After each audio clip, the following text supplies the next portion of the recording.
Halo sahabatku, selamat datang kembali di channel Di Balik Rumah Tangga. Pernahkah kalian membanting tulang siang dan malam demi membeli rumah impian? Tapi tiba-tiba mertua datang ingin menguasainya dan suami malah menyuruh kalian pergi? Hari ini, kita punya cerita nyata yang bakal bikin darah mendidih. Tapi diakhiri dengan pembalasan dendam yang super cerdas dan gregetan abis. Dijamin kalian bakal puas banget lihat endingnya. Tapi sebelum kita masuk ke ceritanya dan ikut menguras emosi, yuk berikan dukungan kalian dulu. Pastikan kalian sudah tekan tombol like dan subscribe di bawah ya, agar tidak ketinggalan cerita-cerita seru lainnya. Nah, biar kita makin akrab, yuk absen dulu. Coba tulis di kolom komen, nama kalian, asal kota, dan kata, hadir. Contohnya, Siti, Surabaya, hadir. Atau, Budi, Medan, hadir. Aku pengen tahu nih, penonton setia di balik rumah tangga ini paling banyak kumpul dari kota mana aja sih? Yuk, ramaikan kolom komentarnya sekarang juga. Sudah absen? Baiklah, siapkan camilan kalian, dan mari kita masuk ke ceritanya. Hembusan angin sore itu terasa berbeda bagi Fali. Ada kelegaan luar biasa menyusup ke dalam dadanya, menggantikan sesak yang selama bertahun-tahun bersarang di sana. Di tangannya, sebuah map bening berisi dokumen penting dari notaris terasa begitu berharga, jauh melebihi perhiasan manapun.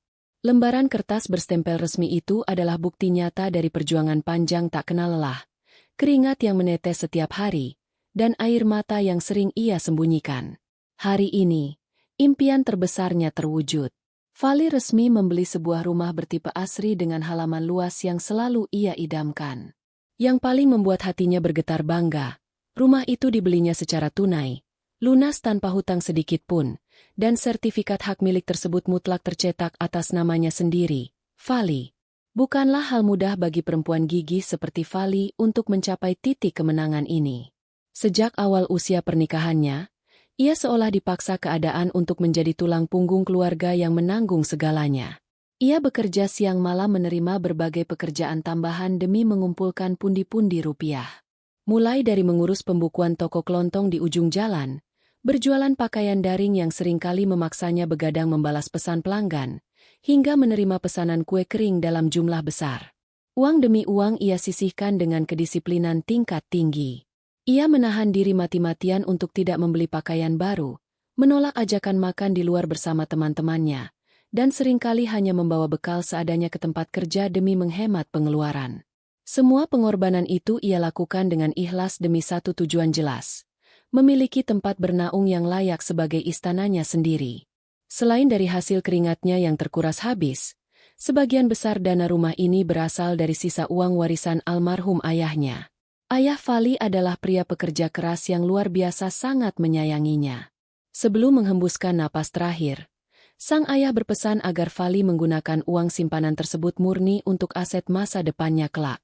Pesan terakhir itulah yang selalu Fali pegang teguh di dalam hatinya.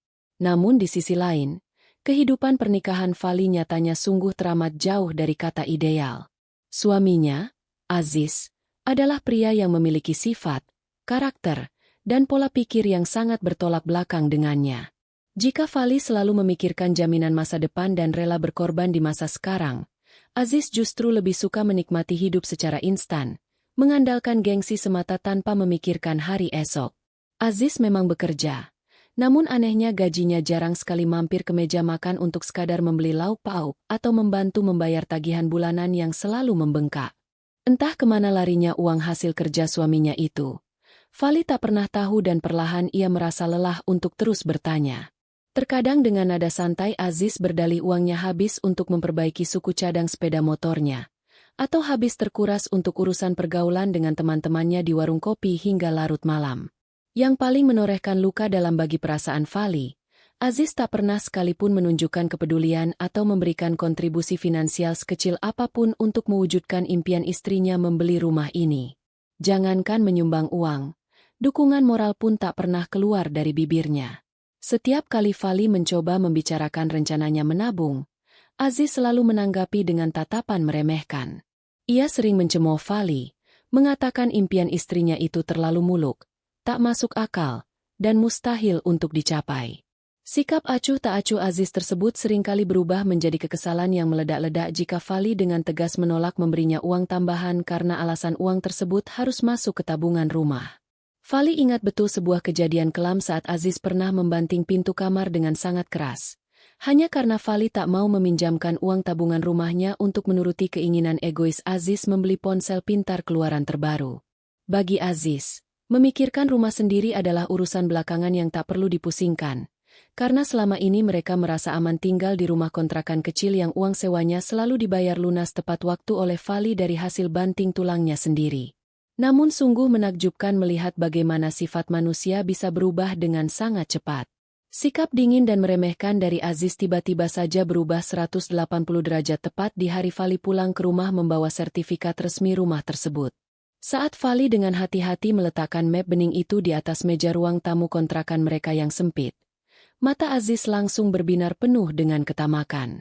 Pria yang selama bertahun-tahun mencibir usaha keras istrinya itu tiba-tiba bersikap sangat manis dan penuh perhatian layaknya suami teladan. Senyum lebar terkembang jelas di wajahnya. Sebuah pemandangan yang sangat ganjil dan jarang sekali Fali lihat selama ini. Dengan langkah tergesa seolah takut barang itu hilang, Aziz mendekati meja dan meraih map tersebut tanpa meminta izin terlebih dahulu. Jari-jarinya dengan rakus membuka lembaran dokumen di dalamnya. Meskipun tertera sangat jelas menggunakan huruf kapital bahwa sertifikat tanah dan bangunan itu mutlak atas nama Fali seorang, Aziz bersikap seolah dirinya lah pahlawan di balik pencapaian besar ini. Ia mengelus dokumen itu dengan kebanggaan yang terlihat sangat dibuat-buat. Lalu dengan gaya teatrikal ia menatap Fali dan merangkul pundak istrinya dengan erat.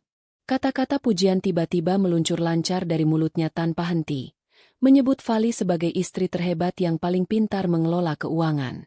Seolah amnesia dengan kelakuannya sendiri di masa lalu, Aziz mulai berbicara lantang tentang berbagai rencananya untuk rumah baru tersebut. Ia membicarakan sudut ruang tengah yang akan ia jadikan tempat bersantai khusus untuk dirinya, lokasi kanopi yang pas untuk memarkir sepeda motor kesayangannya, dan cat warna apa yang menurut selera pribadinya paling cocok untuk menghiasi dinding. Ia dengan penuh percaya diri menggunakan kata kita secara berulang-ulang, seakan-akan ia ikut meneteskan keringat berdarah untuk membayar lunas rumah itu. Melihat perubahan sikap suaminya yang begitu drastis dan tak tahu malu, hati Fali bukannya meleleh karena bahagia, melainkan merasa muak yang teramat sangat. Di balik senyum tipis yang terpaksa ia pampang di wajahnya sebagai respons kadarnya, ada perasaan jijik dan kecewa yang menjalar deras di dalam dadanya.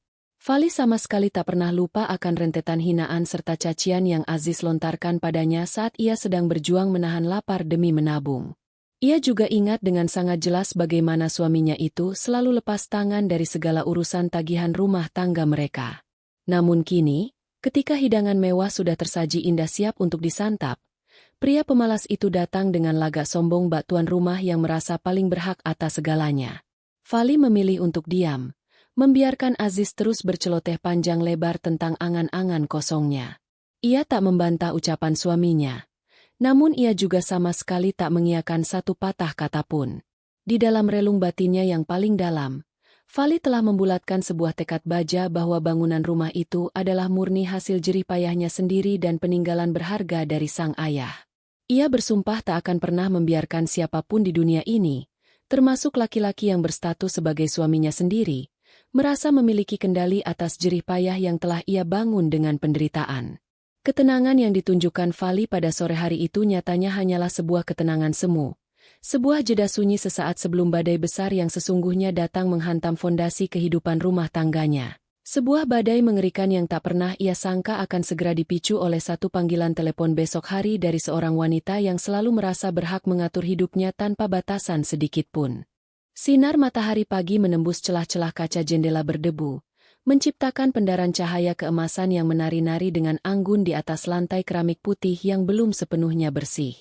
Pagi itu, udara di kawasan perumahan baru tersebut terasa sangat segar dan menenangkan bagi Fali. Ia sengaja datang lebih awal, jauh sebelum matahari benar-benar menyengat, berbekal sapu ijuk, kain pel tebal, cairan pembersih lantai beraroma pinus yang tajam, dan setumpuk semangat yang seolah tak ada habisnya mengalir di dalam nadinya. Menjejakkan kaki di dalam bangunan kokoh yang kini sah secara hukum menjadi miliknya itu memberikan sebuah sensasi kebebasan mutlak yang belum pernah ia rasakan sebelumnya selama bertahun-tahun hidup di dunia ini. Setiap ayunan sapu yang menyapu debu halus dan sisa-sisa material bangunan dari tukang terasa seperti sebuah ritual penyucian jiwa, membersihkan segala beban mental, tekanan batin, dan kesedihan mendalam yang selama ini membelenggu kehidupannya dalam pernikahan yang hampa.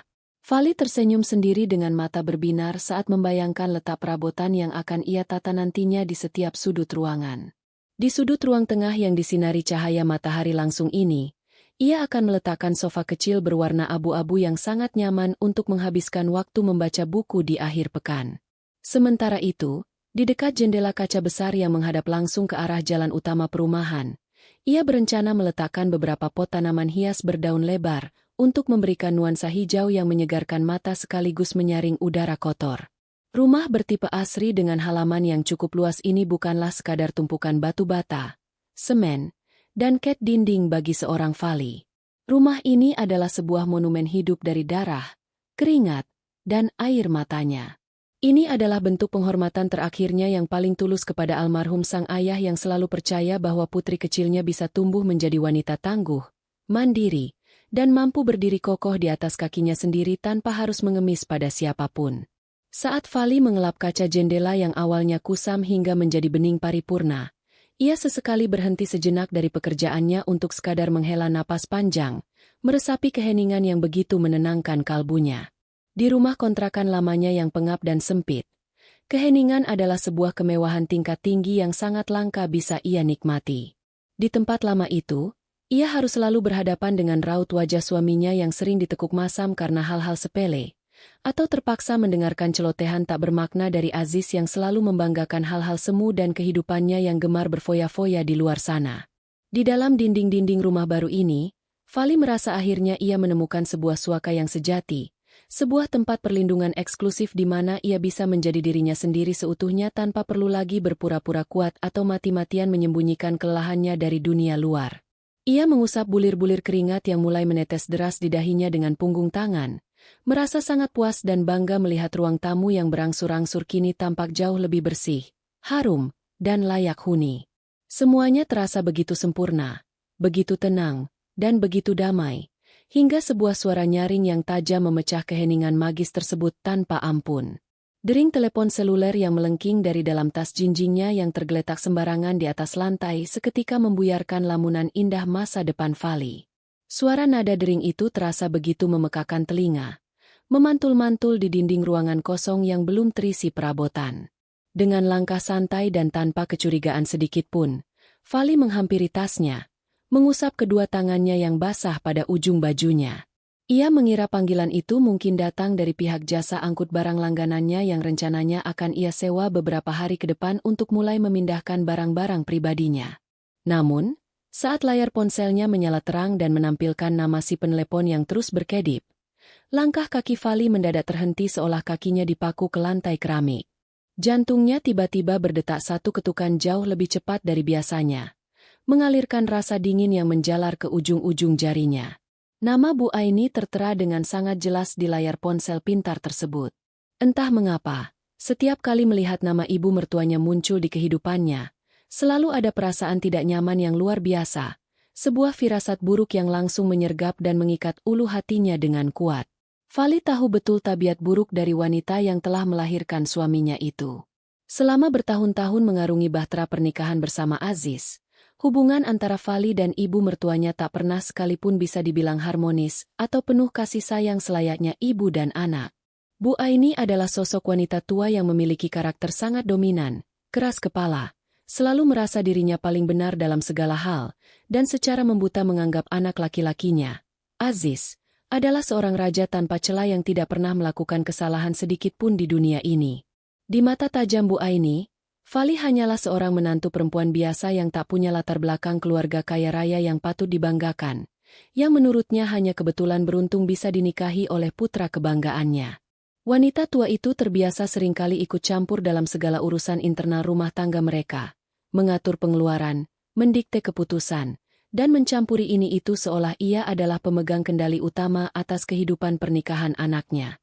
Fali menarik napas panjang, mencoba memejamkan mata sesaat untuk menetralkan perasaannya yang mulai bergejolak, sebelum akhirnya jarinya yang sedikit gemetar menekan tombol terima berwarna hijau di layar ponselnya.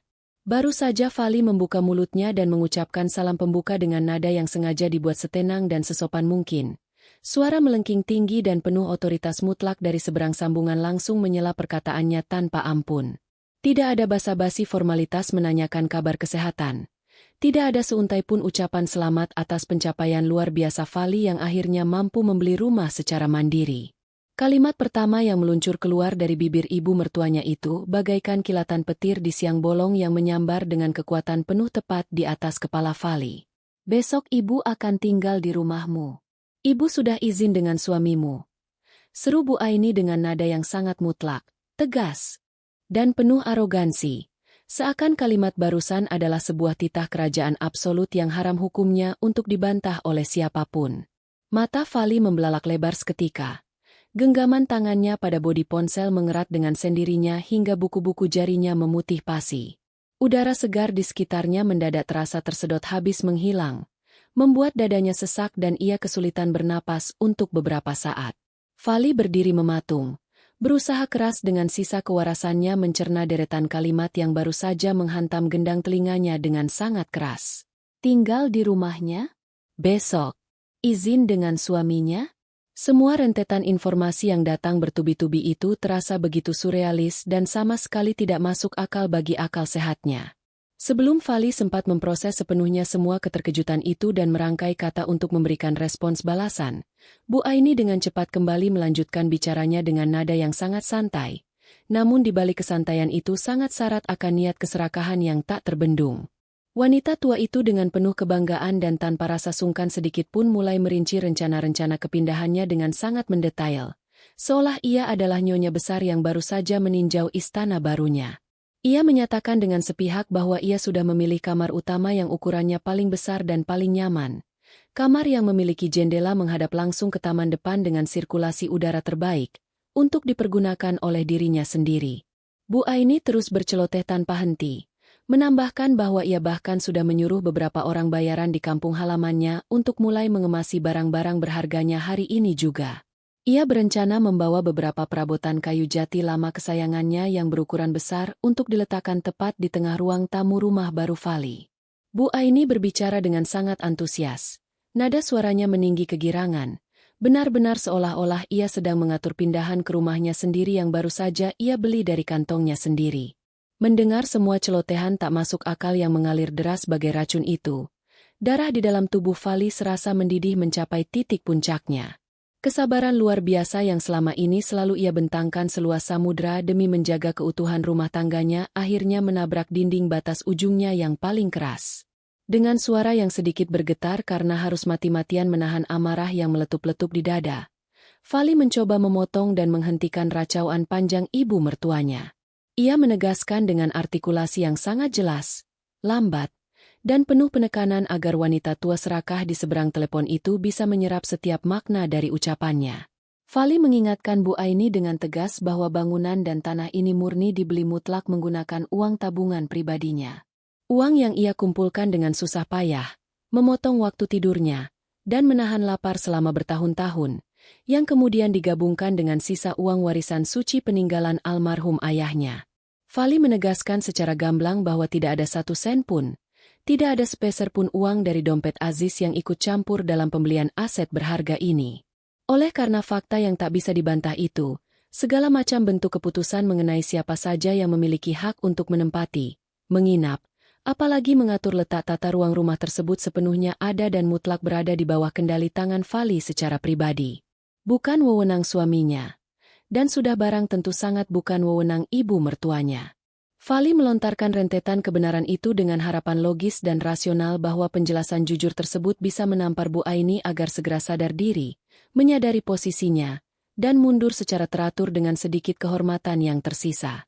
Ia sangat berharap wanita tua itu setidaknya masih memiliki sedikit urat malu karena telah berniat dengan sangat terang-terangan untuk menguasai dan merampas sesuatu yang sama sekali bukan merupakan haknya. Namun sayangnya, harapan logis Fali itu nyatanya hanyalah angan-angan kosong dan ilusi belaka. Alih-alih merasa malu, tersinggung, atau sekadar meminta maaf atas kelancangannya yang luar biasa, Bu Aini justru tertawa sumbang dan sangat meremehkan dari seberang telepon. Tawa melengking itu terdengar sangat menyakitkan, merobek-robek kebanggaan dan mengiris habis sisa harga diri Fali yang mendengarnya.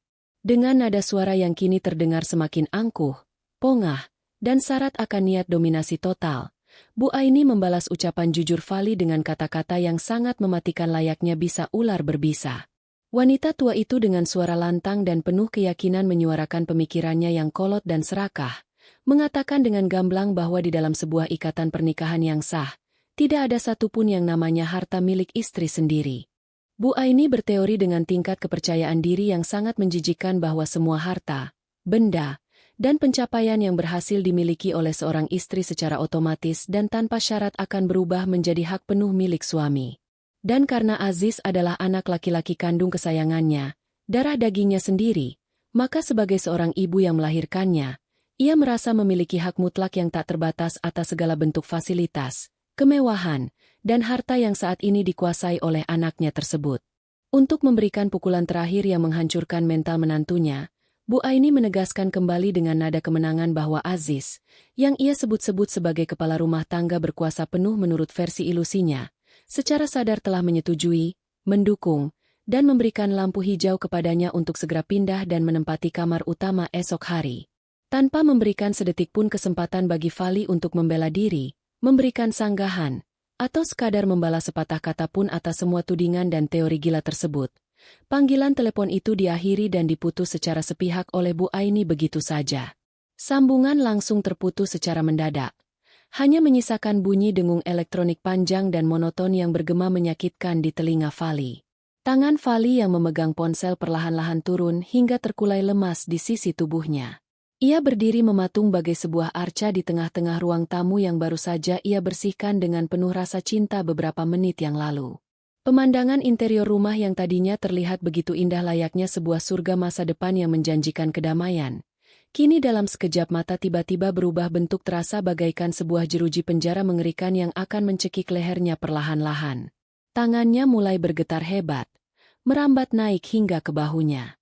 Getaran itu muncul bukan hanya karena amarah yang memuncak atas kelancangan tak tahu malu ibu mertuanya yang seenaknya sendiri, tetapi perasaan itu lebih didominasi kepada rasa sakit hati yang teramat sangat dalam, menyadari pengkhianatan keji yang dilakukan oleh suaminya sendiri dari belakang.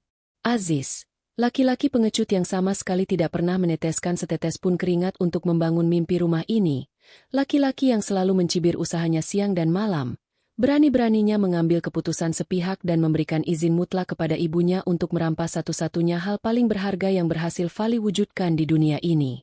Sambil menggertakkan giginya rapat-rapat, berusaha menahan sekuat tenaga isak tangis kepedihan yang sudah tertahan dan menyumbat di ujung tenggorokannya. Tatapan mata Fali yang tadinya hangat kini seketika berubah menjadi sangat tajam, kelam, dan luar biasa dingin. Ia membungkukkan badannya dengan gerakan kaku, meraup kunci sepeda motornya dari atas lantai yang baru saja ia pel. Debu-debu halus yang tak kasat mata kembali berterbangan ke udara, terusik oleh langkah kaki Fali yang kini bergerak sangat cepat dan menghentak keras menuju pintu keluar. Tidak akan ada lagi kompromi bodoh yang mengorbankan perasaannya. Tidak akan ada lagi sisa rasa kasihan di dalam hatinya untuk pria itu. Ia harus kembali ke rumah kontrakan jelek mereka dan menemui Aziz sekarang juga detik ini juga. Konfrontasi besar ini sudah tidak bisa lagi ditunda walau hanya untuk sedetik pun. Sepeda motor metik yang dikendarai Fali membelah jalanan aspal yang mulai memuai oleh terik matahari siang dengan laju yang sangat kencang. Seolah-olah ia sedang berpacu melawan waktu untuk mencegah sebuah bencana besar yang akan segera menghancurkan seluruh sisa hidupnya. Angin panas yang menerpa wajahnya dari balik kaca helm sama sekali tidak mampu mendinginkan darah yang kini mendidih hebat di dalam urat nadinya. Sepanjang perjalanan singkat dari kawasan perumahan baru menuju rumah kontrakan lamanya yang berada di pinggiran kota, pikiran Fali terus berkecamuk hebat bagaikan benang kusut yang ditarik paksa dari berbagai arah. Untaian kalimat penuh keserakahan dan arogansi dari Bu Aini yang baru saja menyambar telinganya lewat sambungan telepon terus berdengung berulang-ulang di dalam kepalanya bak kaset rusak yang menyebalkan. Setiap kali Fali mengingat nada penuh kemenangan yang dilontarkan oleh ibu mertuanya tersebut, cengkeraman tangannya pada tuas gas sepeda motor semakin mengerat, menyalurkan rasa frustrasi yang tak tertahankan. Namun, dari semua kemarahan yang membakar dadanya saat ini, pusaran kekecewaan terbesar dan paling menyakitkan justru tertuju tepat pada satu sosok, Aziz. Pria yang telah mengucap janji suci di hadapan Tuhan untuk melindunginya. Pria yang seharusnya menjadi benteng pertahanan terdepan untuk membela kehormatan istrinya. Nyatanya justru menjadi musuh dalam selimut yang menikam punggungnya dengan sangat keji demi memuaskan ego dan keserakahan ibunya sendiri. Sesampainya di depan pagar kayu rumah kontrakan yang catnya sudah banyak terkelupas, Fali mematikan mesin sepeda motornya dengan kasar. Suara deru mesin yang mati mendadak itu seakan menjadi penanda bahwa batas kesabaran dan toleransinya telah benar-benar mencapai titik nadir. Mati tanpa sisa. Ia melangkah masuk melewati pintu depan yang tidak terkunci dengan napas yang masih memburu. Di dalam ruang tamu sempit yang pengap dan berantakan tersebut, pemandangan yang tersaji di depan matanya justru semakin menyulut kobaran amarah yang sedari tadi berusaha ia redam. Di sana, di atas karpet tipis yang mulai kusam, Aziz tampak sedang asyik berbaring santai dengan sebelah kaki disilangkan di atas lutut. Matanya terpaku penuh minat pada layar ponsel pintarnya sambil sesekali tertawa kecil entah menertawakan apa. Sebuah mangkuk bekas mie instan dan gelas kopi yang isinya tinggal ampas tergeletak sembarangan di dekat kakinya, menjadi bukti nyata betapa malas dan tidak bergunanya pria itu di dalam urusan rumah tangga. Melihat kedatangan istrinya yang mendadak dengan raut wajah sekeras batu dan tatapan mata sedingin es, Aziz sama sekali tidak menunjukkan raut wajah bersalah atau sekadar mencoba memperbaiki posisi duduknya. Ia hanya melirik sekilas dari balik layar ponselnya dengan sebelah alis terangkat, lalu kembali asyik menggulir layar dengan ibu jarinya tanpa mengucapkan sepatah kata sambutan pun. Jelaskan padaku sekarang juga, apa maksud dari semua ini? Suara Fali memecah keheningan ruangan yang pengap itu dengan nada rendah yang bergetar menahan ledakan emosi. Ia berdiri menjulang di hadapan suaminya, menatap tajam langsung ke sepasang mata pria yang kini terlihat sangat asing baginya. Aziz menghela napas panjang dengan malas, meletakkan ponselnya di atas karpet, lalu duduk bersila menghadap istrinya dengan raut wajah yang seolah-olah merasa sangat terganggu oleh pertanyaan tersebut. Maksud apa lagi? Kenapa kau pulang-pulang langsung marah-marah tidak jelas seperti orang kesurupan? Bikin pusing saja, jawab Aziz dengan nada santai yang luar biasa menyebalkan. Sama sekali tidak ada rasa penyesalan atau empati yang terpancar dari intonasi suaranya. Jangan pura-pura bodoh dan jangan mencoba memutarbalikkan fakta di depanku, bentak Fali. Kali ini suaranya naik satu oktav, membuat urat-urat di lehernya terlihat menonjol. Ibumu baru saja meneleponku. Bu Aini dengan sangat bangga mengatakan bahwa besok ia akan pindah ke rumah baruku, menguasai kamar utamanya, dan membawa semua perabotan lamanya ke sana. Dan yang paling membuatku gila, ibumu bilang bahwa kau, suamiku sendiri, yang memberinya izin mutlak untuk melakukan semua perampasan itu. Katakan padaku, Aziz, dengan hak apa kau memberikan izin atas sesuatu yang bahkan tidak pernah kau beli dengan keringatmu sendiri? Mendengar rentetan cecaran istrinya yang tajam dan tepat sasaran, raut wajah Aziz ketika berubah mengeras. Gengsi laki-lakinya merasa terkoyak karena diserang secara frontal di wilayah kekuasaannya sendiri. Alih-alih menyadari kesalahannya yang sangat fatal, Aziz justru bangkit berdiri, berusaha mengimbangi tinggi Fali, lalu menatap istrinya itu dengan sorot mata meremehkan yang penuh dengan superioritas palsu. Lalu apa masalahnya? Balas Aziz dengan suara lantang yang menggelegar, sengaja membusungkan dadanya untuk menunjukkan dominasi. Dia itu ibuku. Orang tua yang sudah mengandung dan melahirkanku ke dunia ini. Sudah menjadi kewajiban mutlak bagi seorang anak untuk membahagiakan orang tuanya. Apa salahnya kalau ibuku ingin menikmati masa tuanya di rumah yang bagus? Lagi pula, kau ini istriku. Sebagai istri, kewajibanmu adalah menuruti apa kata suami. Semua yang menjadi milikmu, secara otomatis juga menjadi milikku. Dan apa yang menjadi milikku, adalah milik ibuku juga. Jangan jadi perempuan yang pelit dan perhitungan dengan keluarga sendiri. Kalimat manipulatif yang keluar dari mulut Aziz itu bagaikan bensin yang disiramkan langsung ke atas kobaran api. Fali merasakan dadanya sesak luar biasa, seolah ada bongkahan batu raksasa yang tiba-tiba menimpa paru-parunya. Logika sesat dan tidak berdasar yang digunakan suaminya itu benar-benar membuat akal sehat Fali meronta-ronta. Milikmu kau bilang. Fali tertawa hambar, Sebuah tawa yang terdengar sangat miris, getir, dan dipenuhi oleh rasa sakit yang tak terlukiskan. Sejak kapan rumah itu menjadi milikmu, Aziz? Coba kau ingat-ingat lagi dengan otakmu yang waras. Berapa banyak uang yang kau keluarkan untuk membeli batu bata rumah itu? Berapa banyak keringat yang kau teteskan saat aku harus begadang sampai subuh mengerjakan pembukuan toko demi mendapatkan uang tambahan? Tidak ada. Tidak ada satu sen pun uangmu di sana. Rumah itu murni dibeli menggunakan tabunganku yang aku kumpulkan dengan darah dan air mata. Ditambah dengan uang warisan peninggalan almarhum ayahku. Kau sama sekali tidak punya hak sedikit pun untuk mengatur siapa yang boleh masuk dan tinggal di sana. Apalagi menyuruh Bu Aini untuk merampas kamar utamaku. Wajah Aziz memerah pada menahan amarah yang kini benar-benar meledak setelah harga dirinya dihantam telak oleh kebenaran absolut yang diucapkan Fali. Tangannya mengepal kuat di sisi tubuhnya. Ia tidak terima harga dirinya sebagai laki-laki diinjak-injak. Meskipun ia tahu persis bahwa semua perkataan istrinya adalah fakta yang tidak bisa dibantah. Dalam keputusasaannya untuk tetap memegang kendali atas situasi yang mulai lepas dari genggamannya, Aziz melontarkan sebuah kalimat ancaman pamungkas, sebuah kalimat kejam yang ia pikir akan membuat Fali ciut nyali, tunduk, dan kembali memohon ampun padanya seperti kebiasaan lama jika mereka sedang bertengkar. Dengan sorot mata yang penuh kebencian dan rahang yang mengeras, Aziz menunjuk tepat ke depan wajah Fali lalu berteriak dengan suara yang memekakan telinga. Dengar baik-baik ya, perempuan keras kepala.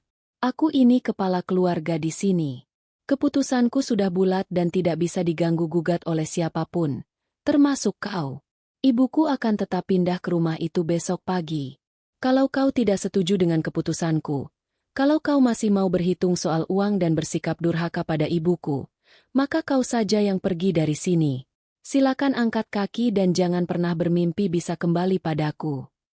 Keheningan yang sangat pekat dan mencekam langsung menyergap ruangan sempit itu tepat setelah kalimat kejam itu menggema dan membentur dinding-dinding kusam rumah kontrakan. Waktu seakan berhenti berdetak. Dunia di sekeliling Fali mendadak terasa berputar lambat. Kata-kata, kau saja yang pergi, terus terngiang-ngiang dan bergaung di dalam rongga kepalanya.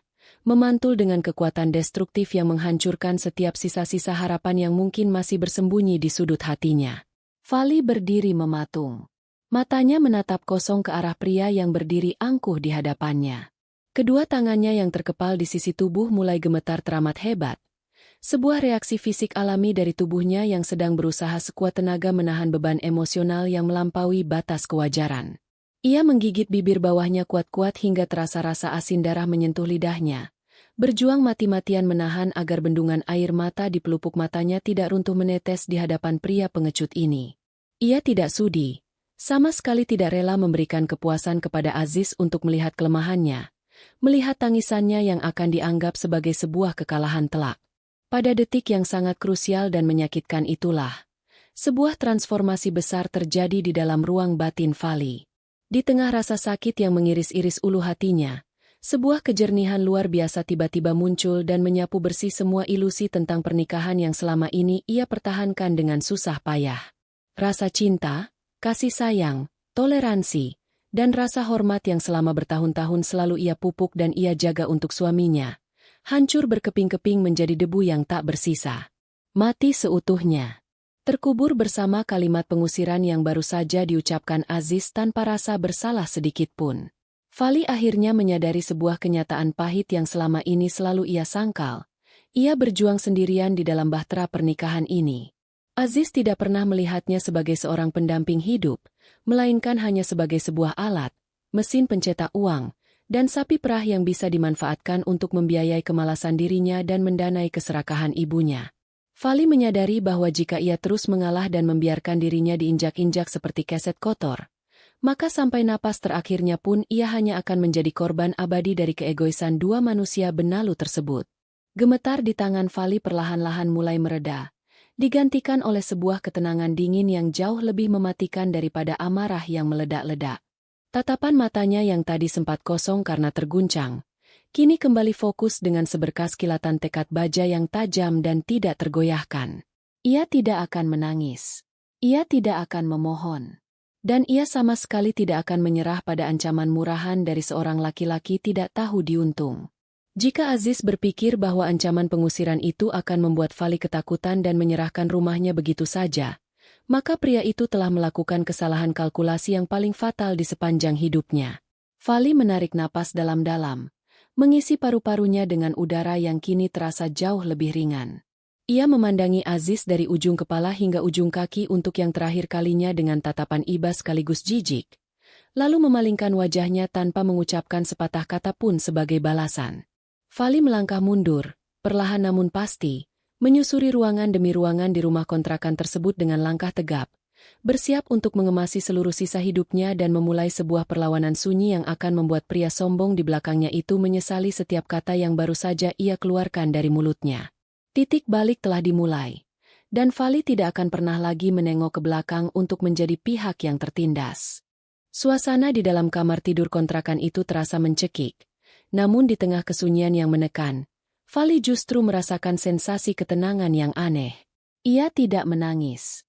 Isak tangis yang tadi sempat menyumbat tenggorokannya telah menguap, digantikan oleh logika yang bekerja sangat dingin dan terukur.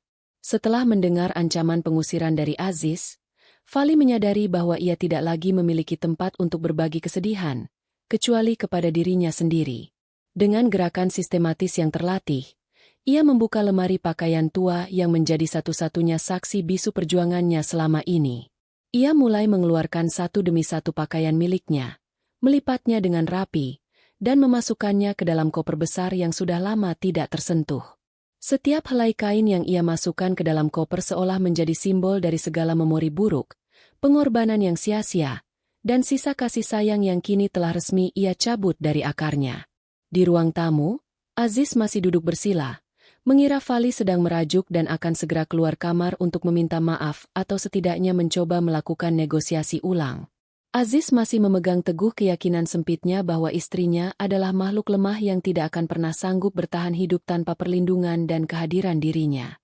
Ia bahkan sempat menyalakan rokok dengan santai, menghembuskan asapnya ke udara dengan gaya seorang pemenang, menantikan detik-detik Fali akan berlutut di hadapannya.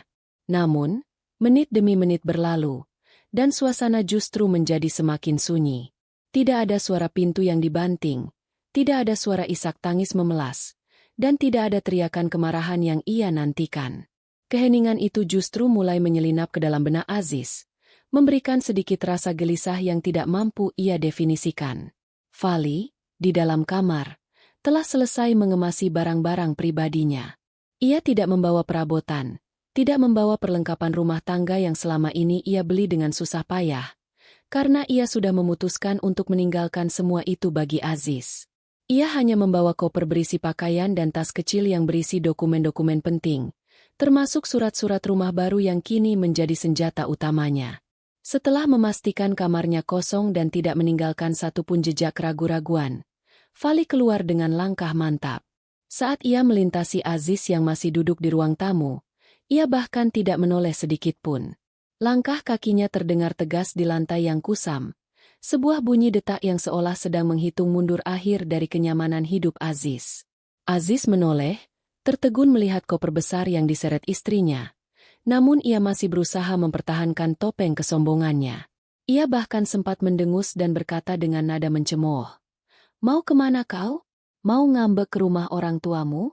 Paling besok juga kau akan pulang dan merangkak di kakiku untuk minta ampun." Fali berhenti sejenak di depan pintu keluar. Tanpa memutar badan, ia menjawab dengan suara datar yang dingin. "Nikmatilah sisa hidupmu di rumah kontrakan ini, Aziz. Jangan pernah mencariku, karena setelah hari ini, aku bukan lagi tanggung jawabmu."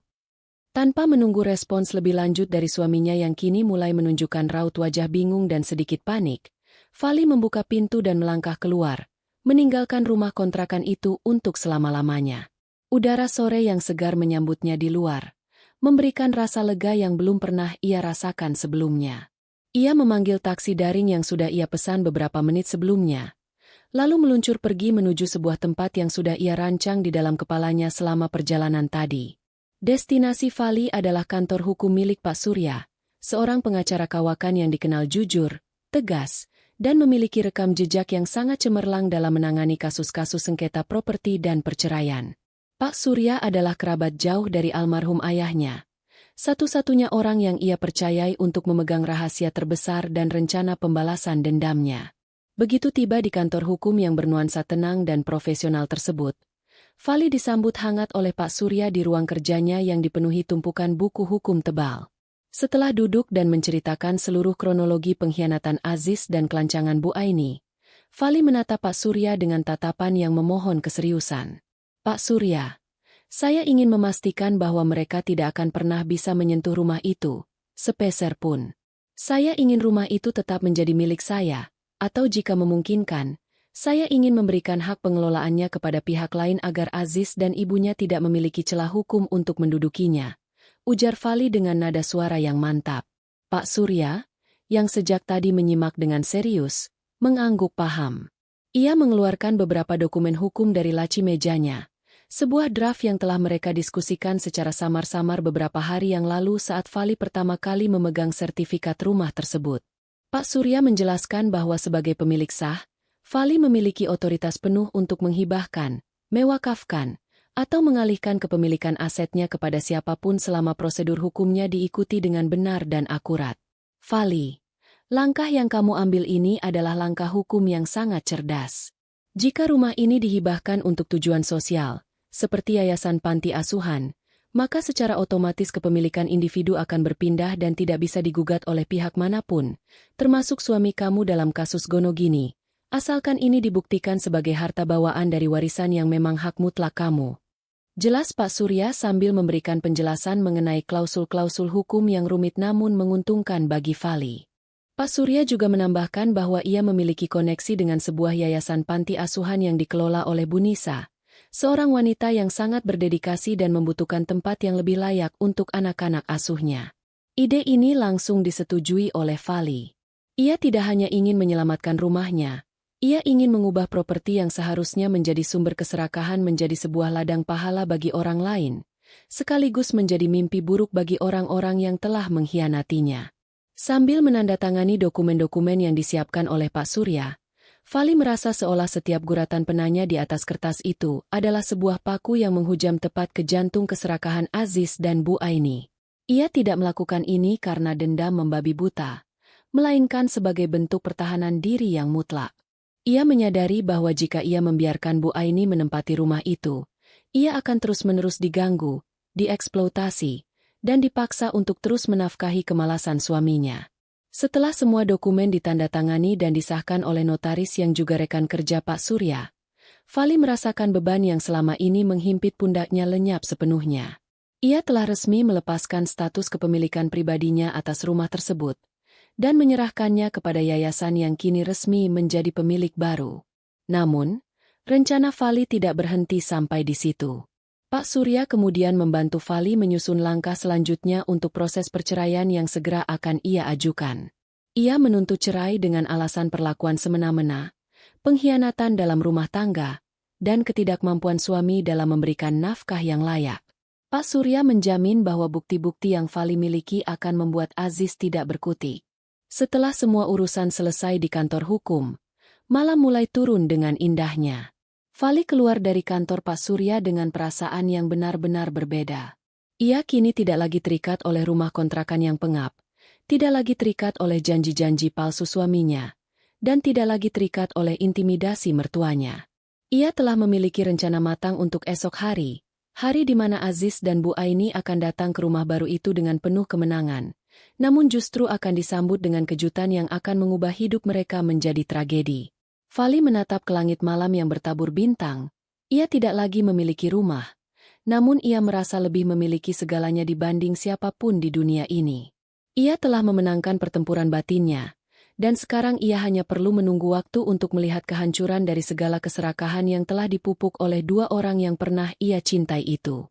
Ia tidak lagi peduli kemana ia akan pergi malam ini, karena ia tahu, apapun yang terjadi esok hari, ia tidak akan pernah lagi menjadi pihak yang kalah dan diinjak-injak. Di sebuah rumah kecil yang tampak kusam di ujung jalan, Aziz sedang sibuk membayangkan kenyamanan masa depan yang segera ia nikmati.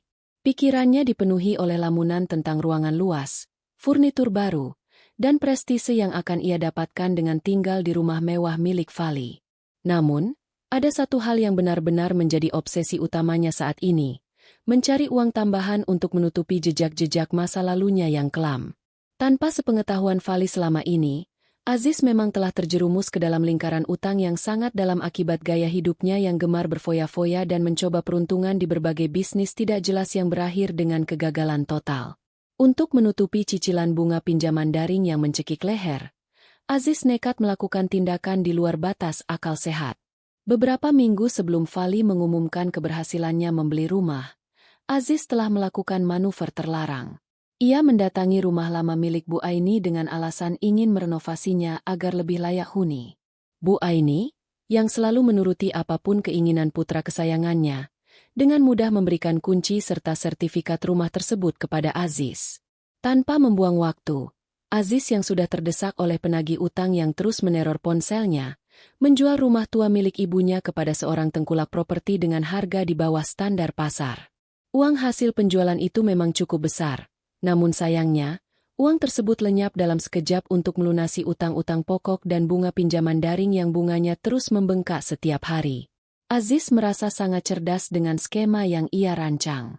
Ia berpikir bahwa dengan menjual rumah lama Bu Aini, ia bisa menutupi semua kekacauannya, sementara ia sendiri akan pindah ke rumah baru milik Fali.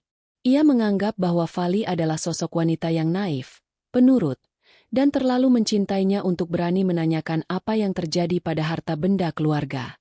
Dalam bayangan Aziz, setelah ia pindah ke rumah baru Fali, ia akan hidup layaknya raja. Jikapun Fali nantinya protes, Aziz merasa punya 1001 cara untuk memanipulasi perasaan istrinya. Ia sudah terbiasa menggunakan taktik gaslighting, membuat Fali merasa bersalah, dan menuduh istrinya tidak berbakti kepada keluarga jika berani membantah kehendaknya. Bu Aini sendiri, yang saat itu sedang berada di rumah kerabatnya di luar kota, sama sekali tidak tahu bahwa rumah lamanya sudah berpindah tangan. Aziz terus berbohong kepada ibunya, meyakinkan wanita tua itu bahwa rumah lamanya sedang dalam proses perbaikan besar-besaran agar saat dijual nanti harganya melambung tinggi.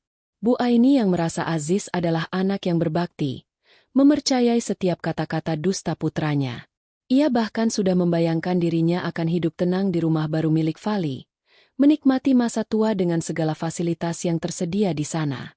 Keserakahan Bu Aini bertemu dengan kelicikan Aziz menciptakan sebuah kombinasi yang sangat destruktif bagi hidup Fali. Malam itu, Aziz tampak sangat bersemangat. Ia mengemasi barang-barang pribadinya dengan penuh antusiasme.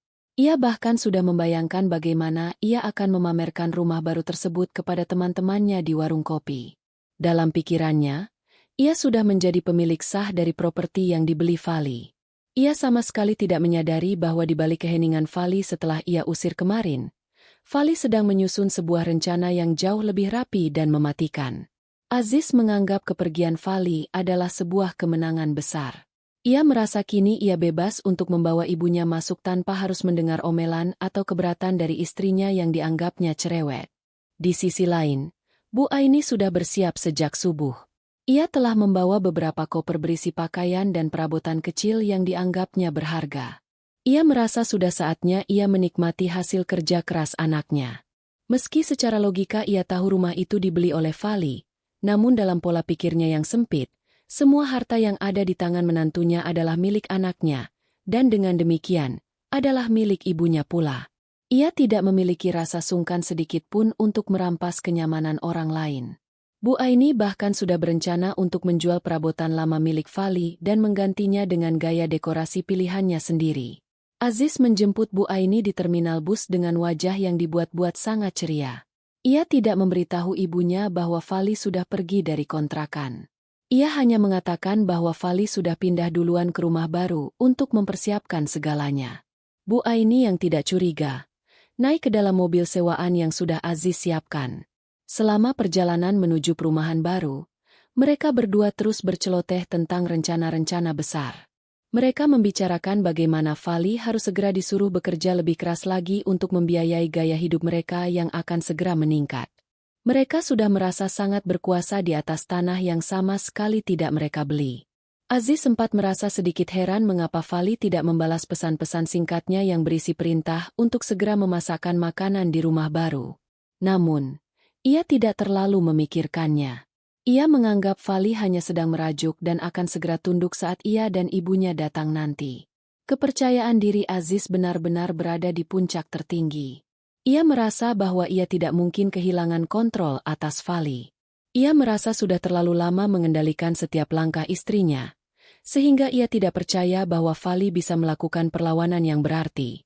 Di rumah kontrakan yang sudah Fali tinggalkan, Aziz meninggalkan jejak-jejak pengabaian yang sangat nyata.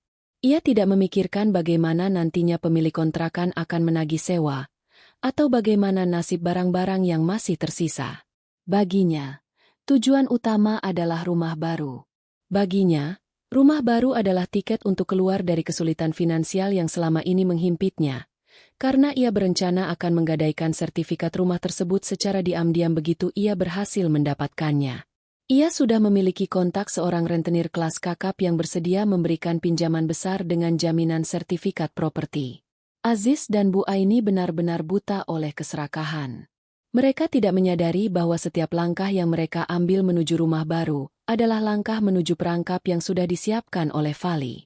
Mereka tidak tahu bahwa sertifikat yang mereka incar sudah tidak lagi berada di tangan Fali, melainkan sudah berpindah status di bawah pengawasan hukum yayasan. Rencana Aziz untuk menggadaikan rumah tersebut akan berujung pada tindakan kriminal yang fatal bagi dirinya sendiri. Semua kebohongan yang ia bangun, semua dusta yang ia sampaikan kepada ibunya, akan segera terungkap dalam waktu yang sangat singkat. Malam itu, sebelum mereka sampai ke tujuan, Aziz sempat mampir ke sebuah kedai makan untuk merayakan rencana besar mereka. Ia memesan makanan yang paling mahal, seolah-olah ia sudah menjadi orang kaya raya. Bu Aini tampak sangat bangga melihat putranya bisa bersikap sangat dermawan. Ia memuji Aziz sebagai anak yang sangat hebat dan bertanggung jawab. Padahal, uang yang digunakan Aziz untuk membayar makanan itu adalah uang sisa hasil penjualan rumah Bu Aini yang seharusnya digunakan untuk mencicil utang lainnya. Aziz memang tidak pernah memikirkan konsekuensi jangka panjang. Baginya, yang penting adalah kepuasan sesaat. Saat mereka kembali melanjutkan perjalanan, Aziz merasa sangat bersemangat. Ia menancap gas mobil sewaan lebih kencang, tidak sabar untuk sampai ke pintu gerbang rumah baru. Ia membayangkan kemudahan-kemudahan yang akan ia dapatkan di masa depan. Sementara itu, di tempat lain, Fali sedang beristirahat dengan tenang di sebuah hotel, jauh dari jangkauan Aziz. Ia sudah mempersiapkan segalanya dengan sangat rapi. Ia tahu bahwa besok adalah hari penentuan, hari di mana ia akan melihat Aziz dan ibunya panik luar biasa. Ia merasa sangat damai karena ia tahu ia telah mengambil keputusan yang paling tepat dalam hidupnya. Fali sama sekali tidak merasa sedih karena harus meninggalkan semua harta bendanya. Ia tahu bahwa benda-benda itu hanyalah materi yang bisa dicari kembali, namun ketenangan batinnya adalah sesuatu yang tidak bisa dibeli dengan uang. Ia sudah melepaskan semua beban yang selama ini menghimpitnya. Ia siap untuk menghadapi apapun yang akan terjadi besok. Ia tahu Aziz dan Bu Aini tidak akan bisa melakukan apapun untuk menghentikannya. Mereka sudah berada dalam cengkeraman hukum yang sangat ketat. Rencana pembalasan dendam Fali bukan sekadar membalas perbuatan, melainkan memberikan pelajaran berharga agar mereka bisa memahami makna menghargai hak orang lain. Keserakahan memang membutakan. Dan malam itu menjadi bukti paling nyata bagi Aziz dan ibunya. Mereka tidur di sebuah penginapan murah sebelum melanjutkan perjalanan esok paginya dengan perasaan yang sangat puas. Mereka tidak tahu bahwa itu adalah malam terakhir mereka merasakan kenyamanan sebelum badai kehancuran benar-benar menimpa mereka. Aziz bermimpi tentang kekayaan, sementara Bu Aini bermimpi tentang kekuasaan. Tidak ada di antara mereka yang terpikirkan untuk meminta maaf atas semua perbuatan yang sudah mereka lakukan kepada Fali. Mereka justru semakin yakin bahwa apa yang mereka lakukan adalah hal yang benar. Ini adalah puncak dari kesombongan yang nantinya akan menghantam mereka dengan sangat keras. Fali, di sisi lain, sudah memejamkan mata dengan senyuman tipis di bibirnya, bersiap menyambut hari esok yang akan mengubah segalanya. Ia tahu bahwa esok, kebenaran akan berbicara dengan caranya sendiri, tanpa perlu Fali harus bersusah payah menjelaskan apapun. Keadilan akan ditegakkan di depan mata mereka sendiri, dengan cara yang paling telak dan tidak bisa dibantah oleh siapapun di dunia ini. Pagi itu, matahari bersinar sangat cerah, menyinari jalanan perumahan asri dengan cahaya keemasan yang seolah merestui kedatangan Aziz dan Bu Aini. Mereka tiba di depan gerbang rumah baru dengan perasaan yang meledak-ledak oleh rasa bangga. Aziz memarkir mobil sewaan tepat di depan halaman, sementara Bu Aini sudah sibuk merapikan kerudung dan pakaiannya, bersiap untuk turun dengan lagak seorang nyonya besar yang baru saja tiba di istana pribadinya. Tidak ada keraguan sedikit pun di wajah mereka. Aziz melangkah dengan dagu terangkat, tangannya merogoh saku untuk mengambil kunci yang memang sudah ia duplikat secara diam-diam beberapa hari lalu. Sebuah tindakan picik yang ia lakukan sebagai langkah antisipasi untuk menguasai rumah ini sebelum Fali sempat mengganti kuncinya. Namun, saat mereka melangkah menuju pintu utama, suasana di sekitar rumah tersebut terasa aneh. Biasanya, lingkungan perumahan baru ini cukup ramai dengan aktivitas tukang atau penghuni lain. Namun pagi itu, di depan rumah Fali, tampak sangat hening. Aziz tidak terlalu memikirkannya. Baginya, keheningan ini hanyalah simbol ketenangan yang akan menjadi miliknya. Dengan perasaan menang yang meluap-luap, Aziz memasukkan kunci ke lubang pintu. Bunyi putaran kunci yang renyah terdengar begitu manis di telinganya. Saat pintu terbuka lebar, ia melangkah masuk dengan senyum lebar yang meremehkan, sudah membayangkan wajah Fali yang tertunduk lesu di dalam sana, memohon ampun karena telah mengusir dirinya kemarin. Tetapi, apa yang menyambut mereka di dalam bukanlah Fali yang menangis, melainkan kekosongan yang sangat nyata. Ruang tamu itu benar-benar bersih dan kosong. Tidak ada perabotan yang tertata. Tidak ada barang-barang pribadi Fali yang tertinggal. Hanya ada dinding-dinding yang dicat rapi dan aroma cat baru yang masih tertinggal. Aziz dan Bu Aini tertegun sejenak. Kemana perempuan itu? Gumam Aziz dengan nada jengkel. Ia berjalan cepat ke arah kamar utama, berharap menemukan Fali sedang meringkuk di sana. Namun, kamar itu pun kosong melompong. Tidak ada satu helai pakaian pun, tidak ada kosmetik. Tidak ada jejak kehidupan Fali di sana. Tiba-tiba, mata Aziz menangkap sebuah pemandangan yang membuat langkahnya terhenti. Di atas lantai ruang tamu yang dingin, ada sebuah koper besar yang tergeletak sendirian di tengah ruangan. Itu adalah koper milik Fali yang ia gunakan saat meninggalkan rumah kontrakan kemarin. Namun, bukan kopernya yang menjadi masalah, melainkan sosok yang berdiri tepat di depan pintu rumah yang terbuka saat ini. Fali berdiri di sana, dengan pakaian yang sangat rapi, tampak begitu tenang dan elegan, sama sekali tidak terlihat seperti wanita yang baru saja terusir atau kehilangan segalanya. Wajahnya tidak lagi terlihat lelah atau tertekan. Ada senyum tipis yang penuh makna terpatri di bibirnya, sebuah senyum yang membuat Aziz merasa ada sesuatu yang sangat salah di sini. "Selamat pagi, Aziz." "Selamat pagi, Bu Aini." Sapa Fali dengan nada suara yang sangat tenang dan teratur. Aziz menatap istrinya dengan tatapan bingung yang perlahan berubah menjadi amarah. "Apa-apaan ini, Fali? Kenapa rumah ini kosong? Di mana barang-barangmu? Dan kenapa kau berdiri di sini seolah kau tidak merasa bersalah setelah mengusirku kemarin?" Seru Aziz dengan nada tinggi, mencoba menutupi rasa cemas yang mulai menyelinap ke dalam hatinya. Fali melangkah masuk perlahan, berdiri tepat di tengah-tengah ruangan yang kosong itu. Ia tidak menjawab pertanyaan Aziz secara langsung. Ia justru menatap Bu Aini yang tampak sibuk mengedarkan pandangan ke seluruh sudut rumah dengan tatapan serakah. "Rumah ini memang sudah tidak ada isinya lagi, Aziz. Seperti yang kau minta kemarin, aku sudah pergi," ucap Fali dengan nada yang sangat datar. "Dan karena aku sudah pergi, maka aku tidak punya alasan lagi untuk membiarkan rumah ini menjadi tempat singgah bagi orang-orang yang tidak tahu diri." Bu Aini yang merasa posisinya terancam langsung angkat bicara dengan suara melengking. Perempuan tidak tahu diri. Kau pikir kau siapa berani bicara begitu?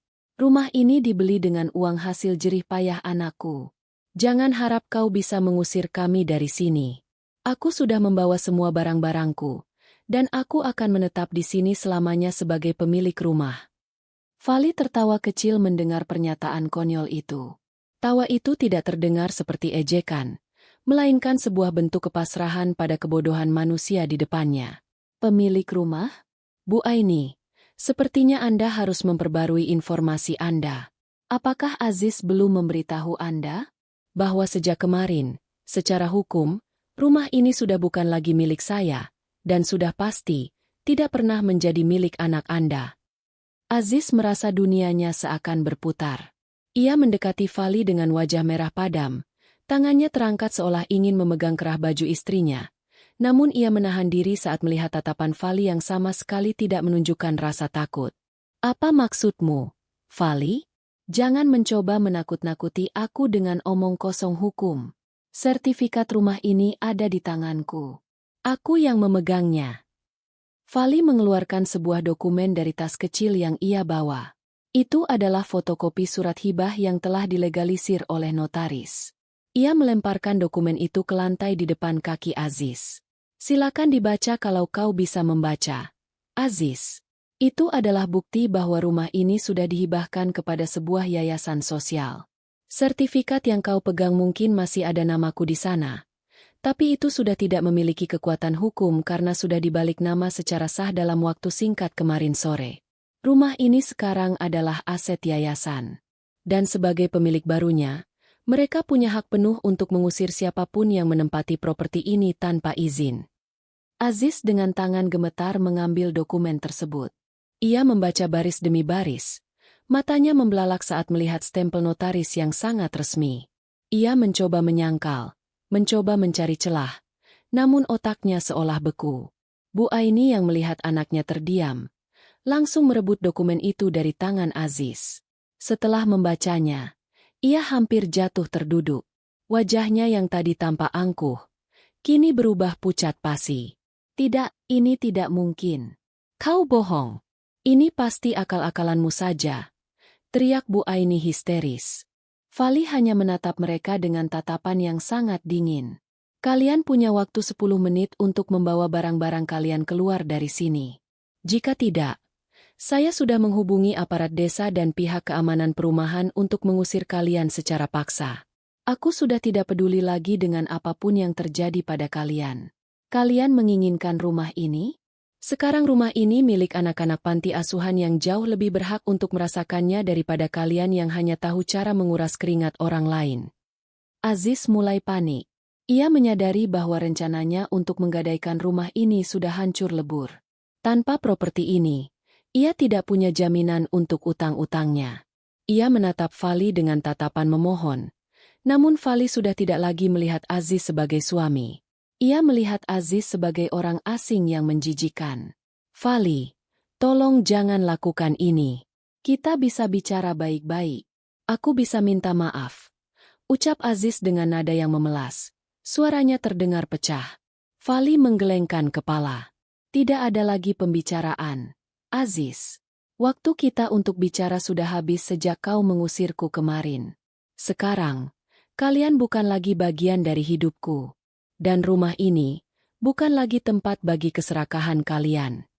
Fali melangkah mundur menuju pintu, membiarkan mereka dalam kepanikan yang luar biasa. Ia tahu bahwa 10 menit ke depan akan menjadi pemandangan yang paling memuaskan bagi batinnya yang telah lama tersakiti. Di luar, mobil petugas keamanan perumahan sudah terlihat mendekat, dipimpin oleh kepala keamanan yang sudah Fali hubungi sebelumnya. Aziz dan Bu Aini tidak punya pilihan lain selain segera mengemasi barang-barang mereka yang baru saja mereka turunkan dari mobil. Suasana yang tadinya penuh kemenangan, kini berubah menjadi adegan yang sangat memalukan. Tetangga-tetangga mulai keluar dari rumah mereka, menyaksikan dua orang asing yang sedang terburu-buru dan tampak kacau. Fali tetap berdiri di sana, dengan kepala tegak, melihat setiap tetes keringat panik yang menetes dari wajah Aziz. Ini adalah pembalasan yang sangat manis, sebuah keadilan yang datang tepat pada waktunya. Ia tidak lagi merasa perlu untuk berkata apa-apa. Tindakannya sudah cukup untuk menghancurkan segalanya. Dan yang paling penting, Fali merasa ia akhirnya benar-benar bebas. Ia tidak butuh rumah ini lagi karena kebebasan yang ia miliki sekarang jauh lebih berharga daripada bangunan manapun di dunia. Ia memutar tubuhnya, meninggalkan lokasi itu tepat saat petugas keamanan mulai memberikan peringatan keras kepada Aziz dan Bu Aini. Pintu rumah yang tadinya terbuka untuk mereka, kini akan segera digembok untuk selamanya dari jangkauan mereka. Fali melangkah menjauh, tanpa menoleh lagi, membiarkan masa lalu yang kelam itu tertinggal jauh di belakang. Suasana di depan gerbang perumahan mewah itu berubah menjadi tontonan yang sangat tidak mengenakan bagi siapa saja yang lewat. Aziz dan Bu Aini tampak seperti orang yang baru saja kehilangan akal sehat. Barang-barang bawaan mereka, koper-koper besar, tas belanja, hingga beberapa kotak berisi perabotan kecil yang tadinya dibawa dengan penuh percaya diri, kini berserakan tak beraturan di atas aspal jalanan. Petugas keamanan perumahan berdiri dengan tangan bersedekap di dada. Wajah mereka kaku, memberikan tatapan yang tidak memberikan ruang bagi negosiasi apapun. Aziz berusaha memohon, mencoba menjelaskan dengan suara yang serak dan memelas bahwa ia adalah suami dari pemilik rumah. Namun argumentasinya ditolak mentah-mentah oleh pihak keamanan yang sudah memegang salinan surat pernyataan hibah dari notaris. Di tengah kekacauan itu, Bu Aini tidak bisa lagi menahan emosinya. Ia terduduk di atas koper miliknya, menangis meraung-raung seolah-olah ia adalah korban paling menderita di dunia. Ia mengeluarkan makian-makian kasar yang ditujukan kepada Fali, mengutuk keberuntungan menantunya itu, dan menyalahkan nasib yang dianggapnya tidak adil. Aziz, yang biasanya sangat lantang dan penuh tipu daya, kini hanya bisa berdiri mematung di samping ibunya. Kepalanya tertunduk, bukan karena rasa malu yang mendalam, melainkan karena rasa frustrasi yang luar biasa. Ia menyadari bahwa skema besarnya, menjual rumah lama ibunya untuk membayar utang dan kemudian menempati rumah Fali, telah hancur berkeping-keping. Tanpa rumah Fali sebagai jaminan, para rentenir yang selama ini ia hindari akan segera menemukan keberadaannya. Sementara Aziz dan Bu Aini sedang sibuk dengan kepanikan mereka sendiri, Fali sudah berada di dalam mobil taksi yang dipesannya, melaju jauh meninggalkan kawasan itu. Ia tidak ingin menyaksikan sisa dari kehancuran mereka secara langsung, karena ia merasa bahwa apa yang sudah ia lakukan sudah lebih dari cukup. Ia menatap keluar jendela, membiarkan pemandangan kota yang bergerak cepat menenangkan pikirannya. Baginya, setiap detak jantung yang ia rasakan di perjalanan ini adalah kebebasan yang sesungguhnya. Ia tidak lagi perlu mencemaskan tagihan, tidak lagi perlu menanggung kemalasan suaminya, dan tidak lagi perlu mendengarkan tuntutan tidak masuk akal dari ibu mertuanya. Ia telah memutus mata rantai yang selama ini menjerat hidupnya. Sesampainya di sebuah penginapan sederhana namun bersih di pinggiran kota yang tenang, Fali menarik napas dalam-dalam. Ia mulai merancang langkah hidupnya yang baru. Dengan tabungan tersisa yang ia simpan di akun bank pribadinya, yang tidak pernah diketahui oleh Aziz, ia berencana untuk membangun usaha kecil yang selama ini selalu ia impikan. Ia tidak lagi membutuhkan kemewahan rumah besar untuk merasa bahagia. Baginya, ketenangan, kedaulatan atas dirinya sendiri, dan kemampuan untuk menentukan nasib tanpa campur tangan orang lain adalah kemewahan yang tak ternilai. Ia mulai membuka laptopnya, menyusun proposal rencana bisnis yang sudah lama ia simpan di dalam memorinya. Di sisi lain, kehidupan Aziz dan Bu Aini semakin merosot tajam ke arah kehancuran yang tak terelakkan. Mereka terpaksa membawa barang-barang mereka ke sebuah hotel kapsul yang sangat murah, menggunakan sisa uang receh yang ada di dompet mereka. Suasana di dalam hotel sempit itu sangat menyesakkan. Bu Aini terus-menerus menyalahkan Aziz atas segala yang terjadi. Ia tidak tahu bahwa rumah lamanya sudah dijual oleh Aziz. Ia hanya tahu bahwa mereka kehilangan tempat tinggal gara-gara kecerobohan Aziz dalam menghadapi Fali. Pertengkaran hebat terjadi di antara ibu dan anak itu, memecah kesunyian malam di lorong hotel yang tipis dindingnya. Aziz, yang sudah tidak memiliki pilihan lain, akhirnya terpaksa mengakui dosa besarnya. Dengan suara bergetar ketakutan, ia memberitahu Bu Aini bahwa rumah lama sang ibu sudah dijual untuk membayar utang-utang judi dan pinjaman daringnya. Saat kebenaran itu terungkap, dunia Bu Aini serasa runtuh. Ia tidak bisa mempercayai bahwa anak laki-laki yang selama ini ia puja-puja ternyata adalah penyebab utama dari hilangnya harta warisannya sendiri. Tangisan histeris Bu Aini kali ini jauh lebih dalam dan memilukan. Ia merasa dikhianati oleh darah dagingnya sendiri. Namun, nasi sudah menjadi bubur. Mereka kini benar-benar tidak memiliki tempat untuk pulang. Keesokan harinya, telepon seluler Aziz tidak berhenti berdering. Itu adalah para penagih utang yang sudah mencium bau kebangkrutan Aziz. Mereka mulai menebar ancaman akan mendatangi lokasi Aziz berada. Aziz yang panik dan ketakutan, segera mematikan ponselnya dan mengajak ibunya untuk pergi secepat mungkin dari hotel. Mereka tidak punya arah tujuan. Mereka tidak punya uang. Satu-satunya hal yang mereka miliki hanyalah beberapa koper berisi pakaian dan tumpukan penyesalan yang terlambat. Mereka terpaksa hidup menggelandang dari satu tempat ke tempat lain, mencoba bersembunyi dari kejaran orang-orang yang mereka tipu. Dalam kondisi yang mengenaskan itu, sifat asli mereka justru semakin terlihat jelas. Aziz yang biasanya merasa dirinya sebagai pria sukses, kini berubah menjadi seorang penakut yang seringkali memaki ibunya karena merasa beban hidupnya bertambah. Bu Aini, yang dulunya sering menuntut ini itu, kini berubah menjadi sosok yang pendiam dan seringkali melamun, menatap hampa ke arah jalanan, menyadari bahwa ia telah kehilangan segalanya di hari tuanya. Mereka berdua terjebak dalam lingkaran kemiskinan dan ketakutan yang mereka ciptakan sendiri. Tak ada lagi kata-kata manis tentang keluarga bahagia. Tak ada lagi rencana tentang masa depan yang mewah. Kisah tentang mereka kini menjadi bahan pembicaraan di kampung halaman mereka. Orang-orang yang dulu melihat mereka sebagai keluarga yang berkecukupan kini hanya bisa menggelengkan kepala melihat bagaimana keserakahan bisa mengubah manusia menjadi makhluk yang begitu menyedihkan. Fali, yang sempat mendengar kabar tentang nasib mantan suaminya dari kenalan lama, sama sekali tidak merasa iba. Ia tahu bahwa apa yang terjadi adalah konsekuensi logis dari setiap keputusan yang mereka ambil. Ia justru merasa semakin yakin bahwa keputusannya untuk meninggalkan mereka adalah langkah paling heroik yang pernah ia ambil dalam hidupnya. Fali mulai fokus pada usaha barunya. Ia membuka toko roti daring yang mengandalkan resep-resep lama milik ayahnya. Dengan semangat baru, ia bekerja keras setiap hari. Toko rotinya mulai dikenal oleh banyak orang karena kualitas dan keaslian rasanya. Pelan tapi pasti, ekonomi Fali mulai stabil.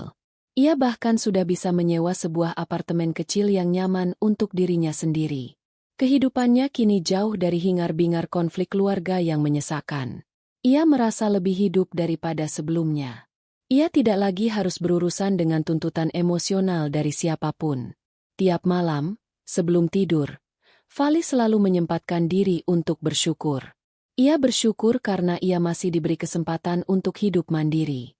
Ia bersyukur karena ia memiliki keberanian untuk mengambil risiko yang besar dalam memutus hubungan dengan orang-orang beracun. Ia tidak lagi membenci Aziz atau Bu Aini. Kebencian, menurutnya, adalah racun yang hanya akan menghambat langkahnya. Ia memilih untuk memaafkan, bukan karena mereka layak dimaafkan, melainkan agar ia bisa melangkah lebih ringan ke masa depan tanpa beban masa lalu yang mengikat kaki-kakinya. Di sebuah sudut kota, Aziz dan Bu Aini duduk di bangku taman. Tubuh mereka tampak sangat kurus dan kuyu. Mereka menatap kerumunan orang yang berlalu lalang dengan perasaan iri yang sangat mendalam. Mereka melihat orang-orang pergi bekerja, pergi berbelanja, dan menjalani kehidupan dengan tenang. Mereka berdua menyadari bahwa hidup yang mereka buang dengan sia-sia adalah hidup yang kini tidak bisa mereka dapatkan kembali. Keserakahan telah memakan mereka dari dalam, menghancurkan martabat, harta, dan hubungan kekeluargaan yang seharusnya mereka jaga. Babak hidup mereka kini sudah berada di titik terendah. Tidak ada lagi kesempatan untuk berpura-pura. Tidak ada lagi ruang untuk berbohong. Mereka benar-benar harus menghadapi realita hidup yang sangat kejam. Dan dalam kondisi inilah, mereka baru benar-benar mengerti arti dari kehilangan yang sesungguhnya. Bukan kehilangan rumah, bukan kehilangan harta, melainkan kehilangan kesempatan untuk menjadi orang yang baik dan jujur. Fali sudah melaju jauh di depan, sementara mereka masih tertinggal di belakang, terjerat oleh bayang-bayang kesalahan mereka sendiri yang tak kunjung usai. Fali sudah menemukan rumah sejatinya, bukan dalam wujud bangunan, melainkan dalam wujud kedamaian batin yang kini ia peluk erat setiap harinya. Waktu seakan berjalan dengan kecepatan yang berbeda bagi setiap orang. Bagi Fali, setiap detik yang ia lalui di kota barunya adalah sebuah melodi kemenangan yang damai, di mana ia bisa fokus membangun masa depan dari puing-puing hidupnya yang dulu. Namun, bagi Aziz dan Bu Aini, waktu adalah musuh yang terus mengejar. Setelah beberapa minggu hidup berpindah-pindah dalam ketakutan yang mencekik, mereka akhirnya sampai di sebuah titik di mana pelarian bukan lagi sebuah opsi. Utang-utang Aziz telah membengkak melampaui kemampuan bayar siapapun yang berakal sehat, Dan para penagih utang kini tidak lagi sekadar mengirim pesan ancaman, melainkan mulai mendatangi tempat-tempat di mana mereka pernah terlihat. Pagi itu, Aziz dan Bu Aini terpaksa meninggalkan tempat persembunyian mereka yang berupa gudang tua setelah salah satu informan penagih utang hampir saja menemukan mereka. Dengan perut lapar dan mental yang sudah terkuras habis, mereka memutuskan untuk kembali ke wilayah perumahan tempat rumah Fali berada. Bukan karena mereka punya rencana baru, melainkan karena rasa frustrasi dan obsesi yang tidak sehat telah membuat Aziz kehilangan logika dasarnya.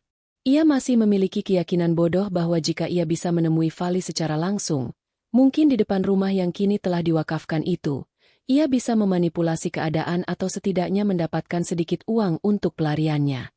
Sesampainya di kompleks perumahan tersebut, Aziz dan Bu Aini terlihat seperti gelandangan yang baru saja lepas dari pengasingan. Pakaian mereka kotor, wajah mereka kuyu dan tidak terawat, serta tatapan mata mereka dipenuhi oleh paranoid. Saat mereka melintas di depan rumah Fali, pemandangan yang terlihat sangat jauh berbeda dari apa yang Aziz bayangkan. Rumah itu kini tampak hidup dan sangat asri. Halaman depan yang dulu kosong kini dipenuhi oleh berbagai tanaman hias yang tertata rapi, dan suara riuh rendah tawa anak-anak terdengar dari arah dalam. Papan nama bertuliskan, Yayasan Panti Asuhan Kasih Bunda, terpampang dengan gagah di depan gerbang, memberikan kesan hangat yang kontras dengan kondisi Aziz dan ibunya yang tampak seperti bayang-bayang kelam di bawah terik matahari. Saat Aziz dan ibunya berdiri terpaku menatap rumah yang seharusnya menjadi milik mereka, menurut delusi mereka, sebuah mobil van datang berhenti di halaman panti. Seorang wanita parubaya yang terlihat sangat berwibawa, Bu Nisa, turun dari mobil bersama beberapa orang relawan yang membawa perlengkapan sekolah dan kebutuhan harian untuk anak-anak panti. Aziz, yang dikuasai oleh rasa lapar dan amarah yang tidak terkendali, tidak lagi memikirkan strategi. Ia mendekati pagar panti dengan langkah terseok-seok, lalu berteriak memanggil nama Fali dengan suara parau. "Fali, keluar kau. Aku tahu kau ada di dalam. Ini rumahku. Kembalikan rumahku sekarang juga," teriak Aziz dengan suara yang pecah. Bu Aini, di sampingnya, juga mulai meraung-raung, mencoba menimpali teriakan anaknya dengan cacian yang ditujukan kepada siapapun yang berada di dalam panti asuhan tersebut. "Kalian pencuri. Kalian mencuri rumah anakku. Fali, dasar wanita tidak tahu diri.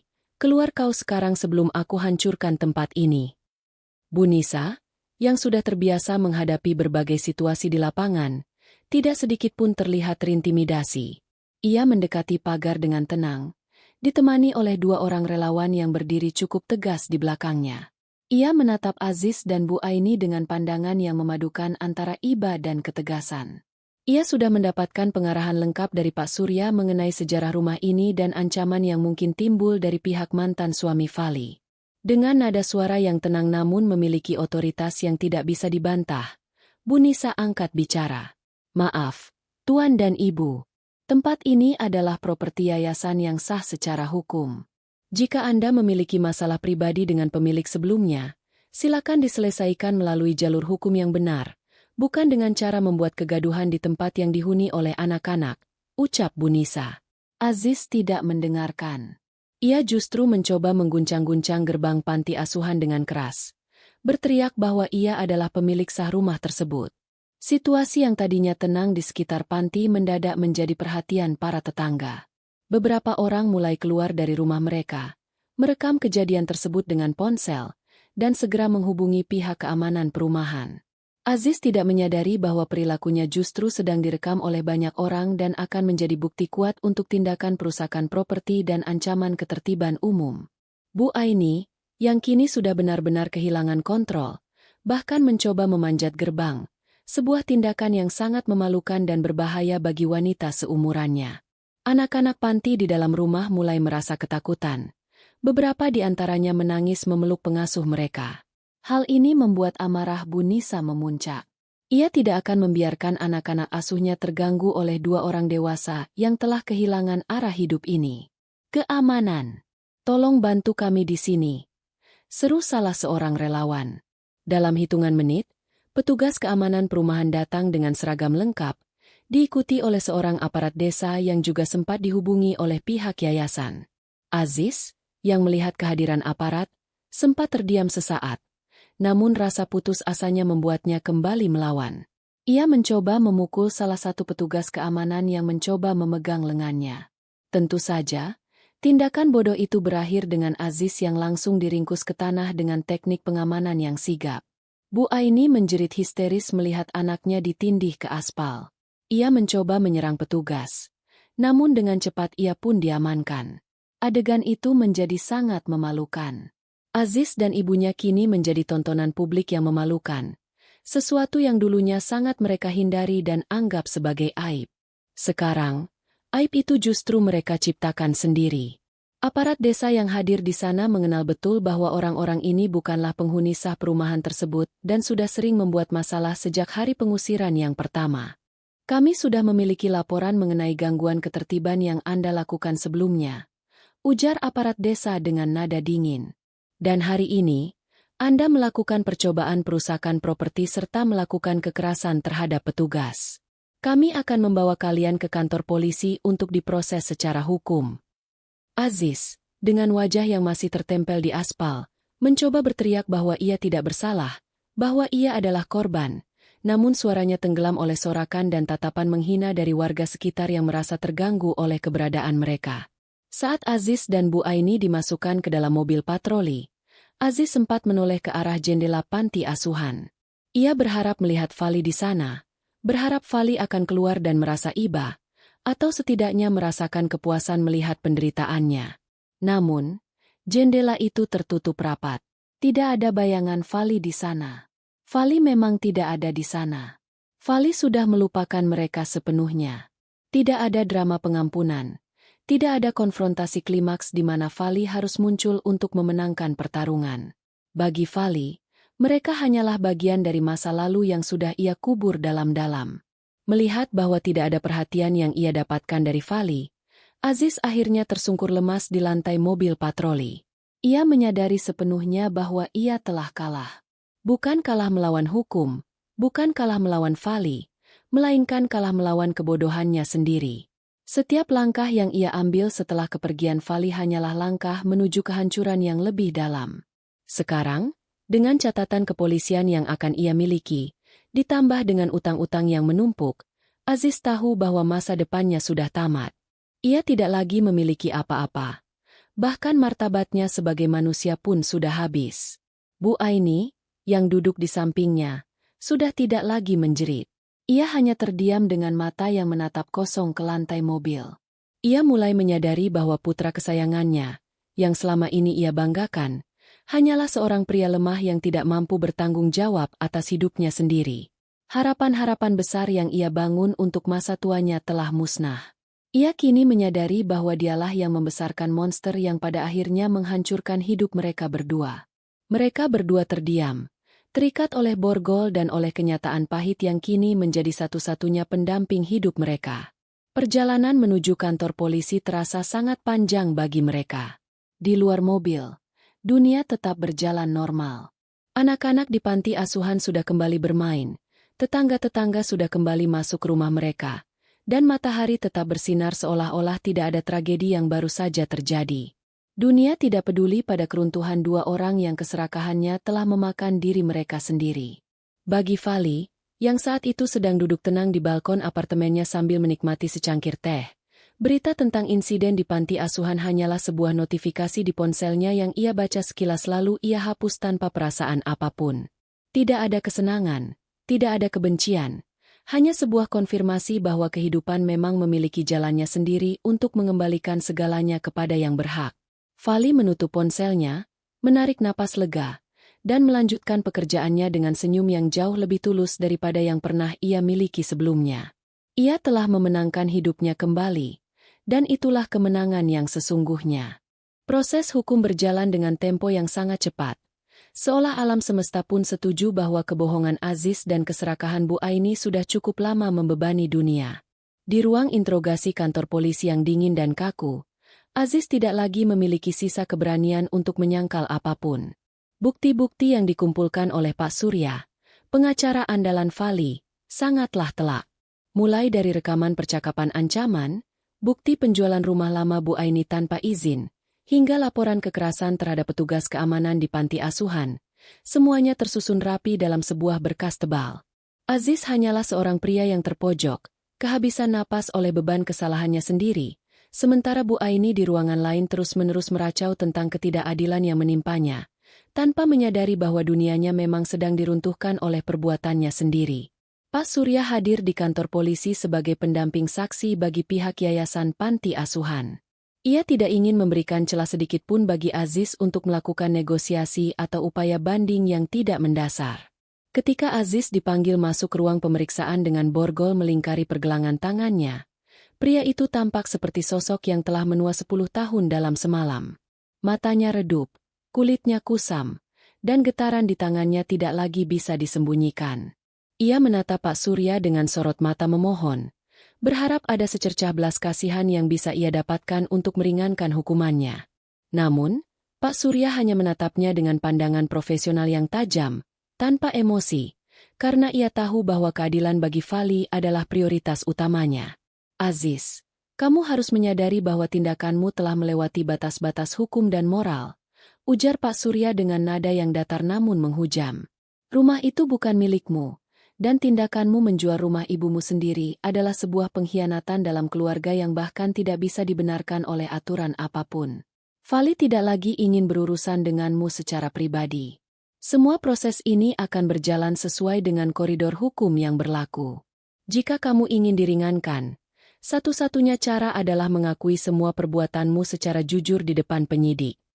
Aziz hanya bisa tertunduk. Suaranya tercekat di tenggorokan. Ia tidak lagi bisa berbohong, karena setiap kebohongan yang ia coba susun akan segera dipatahkan oleh dokumen-dokumen yang ada di meja Pak Surya. Di hari yang sama, sebuah kebenaran lain terungkap yang membuat Bu Aini benar-benar hancur.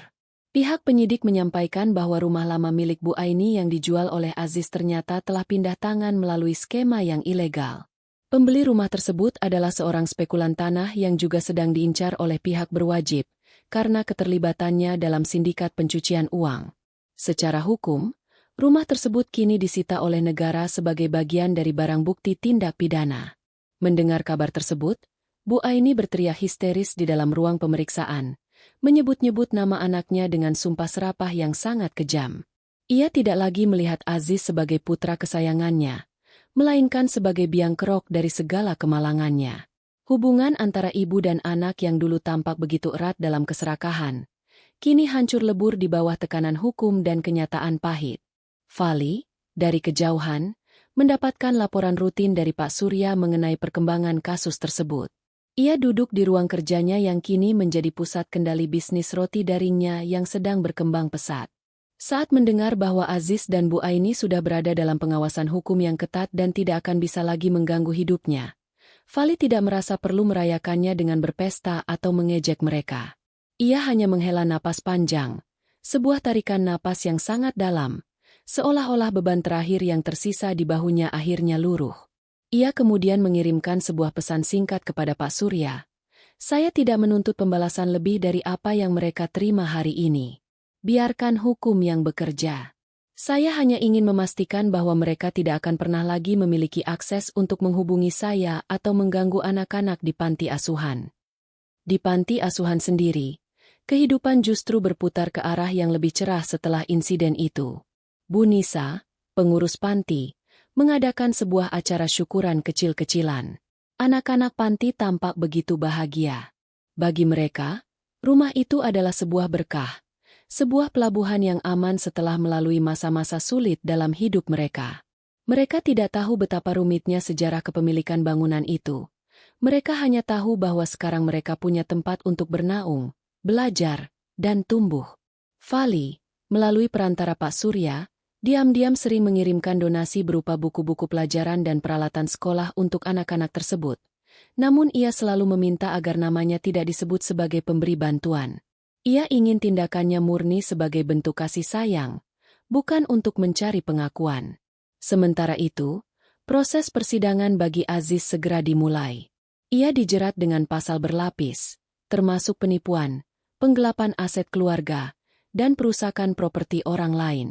Dalam persidangan yang terbuka, Aziz tidak lagi bisa bersembunyi di balik karisma palsunya.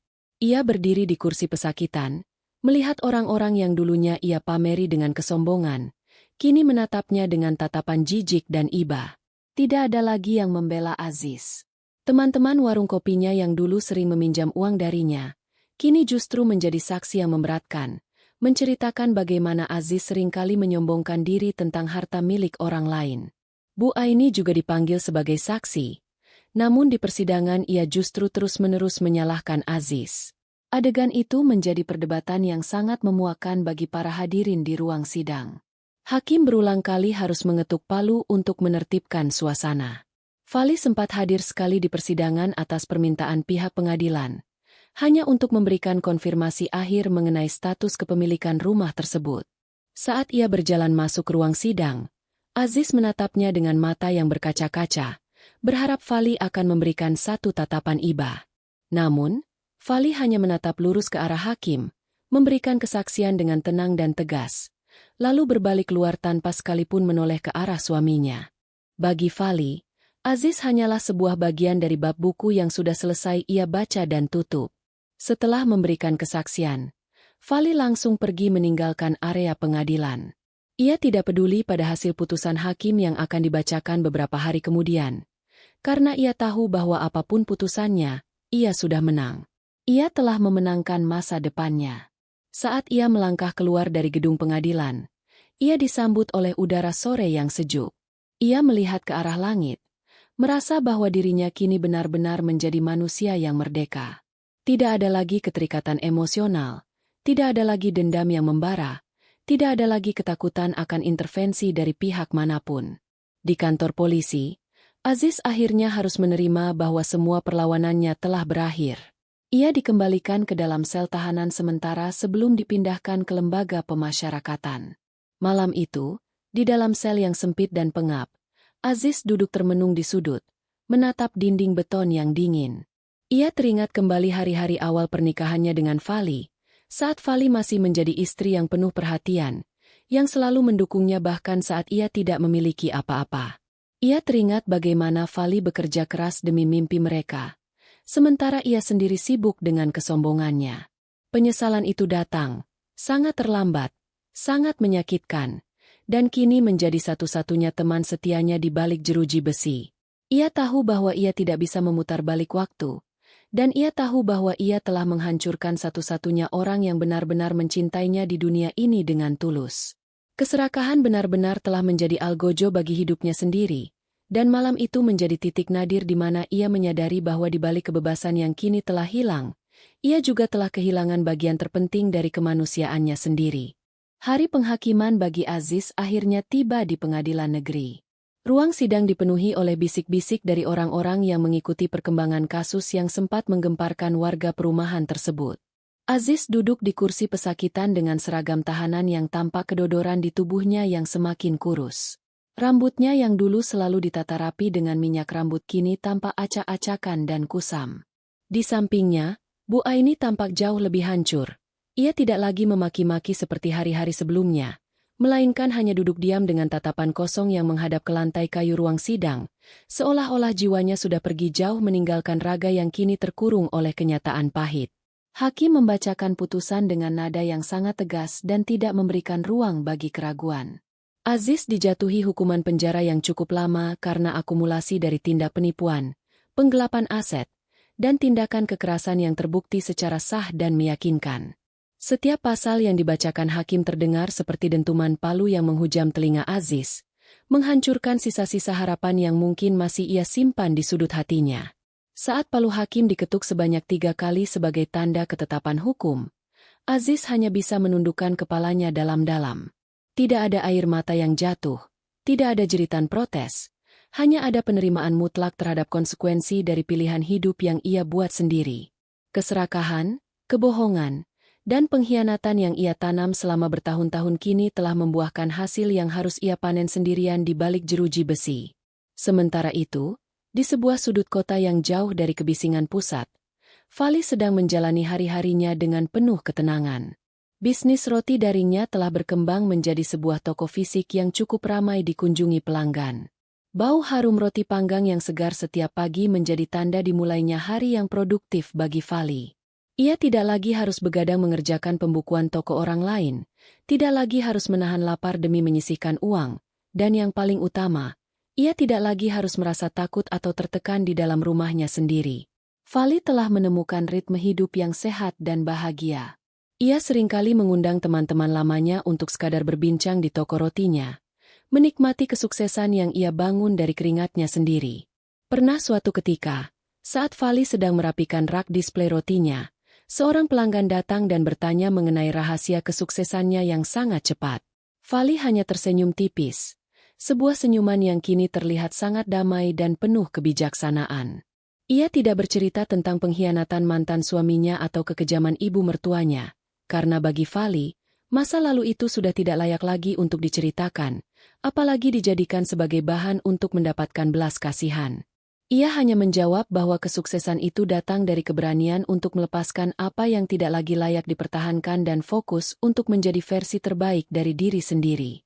Jawaban itu cukup sederhana namun sangat dalam bagi siapa saja yang mendengarnya. Di sisi lain, nasib Bu Aini setelah persidangan benar-benar berada di titik terendah. Ia tidak lagi memiliki rumah, tidak lagi memiliki anak yang bisa ia banggakan, dan tidak lagi memiliki harta benda yang bisa ia pamerkan. Ia akhirnya mendapatkan tempat tinggal sementara di sebuah panti sosial yang dikelola pemerintah untuk para lansia yang terlantar. Di sana, di tengah keramaian para lansia lain yang memiliki cerita hidup mereka masing-masing, Bu Aini menghabiskan hari-harinya dengan duduk di kursi goyang tua, menatap ke arah gerbang panti setiap hari, berharap ada seseorang yang datang menjemputnya. Namun, ia tahu betul bahwa tidak akan ada lagi yang datang. Tidak ada Aziz, tidak ada Fali, dan tidak ada lagi sisa kemegahan yang dulu pernah ia perjuangkan dengan cara-cara yang salah. Penyesalan yang paling dalam kini menjadi sahabat setianya, menemaninya melewati sisa-sisa usia yang sepi. Kisah tentang Fali, Aziz, dan Bu Aini akhirnya menjadi sebuah cerita yang diceritakan dari mulut ke mulut di lingkungan mereka. Sebuah dongeng modern tentang karma dan kebenaran. Orang-orang yang mengenalnya mengambil pelajaran berharga bahwa tidak ada kebohongan yang bisa disembunyikan selamanya, dan tidak ada kejahatan yang tidak memiliki konsekuensi. Fali tetap menjadi sosok yang inspiratif, seorang wanita yang mampu bangkit dari kehancuran dan menemukan kemuliaan di jalan yang benar. Ia tidak membiarkan masa lalu yang kelam mengubahnya menjadi pribadi yang penuh dendam. Sebaliknya, ia membiarkan pengalaman pahit tersebut membentuknya menjadi sosok yang lebih kuat, lebih mandiri, dan lebih mampu menghargai setiap detik hidupnya. Dalam sebuah perayaan pembukaan cabang baru toko rotinya, Fali sengaja menyisihkan sebagian keuntungan bulanannya untuk disumbangkan kembali ke panti asuhan tempat rumahnya berada dulu. Ia tidak datang secara langsung, melainkan melalui transfer anonim agar identitasnya tetap terjaga. Ia hanya ingin memastikan bahwa anak-anak di panti asuhan itu mendapatkan kehidupan yang lebih layak. Bagi Fali, rumah yang dulu ia beli dengan susah payah kini telah berubah fungsi menjadi sebuah tempat yang penuh dengan harapan bagi masa depan banyak orang. Itu adalah bentuk investasi terbaik yang pernah ia lakukan, sebuah warisan kebaikan yang akan terus berlipat ganda nilainya, jauh melampaui harga bangunan atau nilai tanah yang pernah ia miliki. Fali akhirnya mencapai kedewasaan emosional yang sejati. Ia menyadari bahwa kemerdekaan yang sesungguhnya bukanlah tentang memiliki rumah yang megah atau harta yang melimpah, melainkan tentang kemampuan untuk menguasai diri sendiri di tengah berbagai badai kehidupan. Ia sudah tidak lagi memiliki ikatan hukum dengan Aziz karena proses perceraiannya telah resmi dikabulkan oleh pengadilan. Statusnya kini sebagai wanita lajang yang sukses dan mandiri memberikan ruang bagi Fali untuk menentukan langkah apapun yang ia inginkan ke depan. Tidak ada lagi yang bisa mendikte hidupnya, tidak ada lagi yang bisa meremehkan usahanya, dan tidak ada lagi yang bisa mengambil hak-haknya. Di hari-hari tenang di tokonya, Fali terkadang melihat ke arah jendela, menatap matahari yang terbenam dengan warna jingga yang memukau. Ia merasa sangat bersyukur karena badai besar itu pernah datang dalam hidupnya.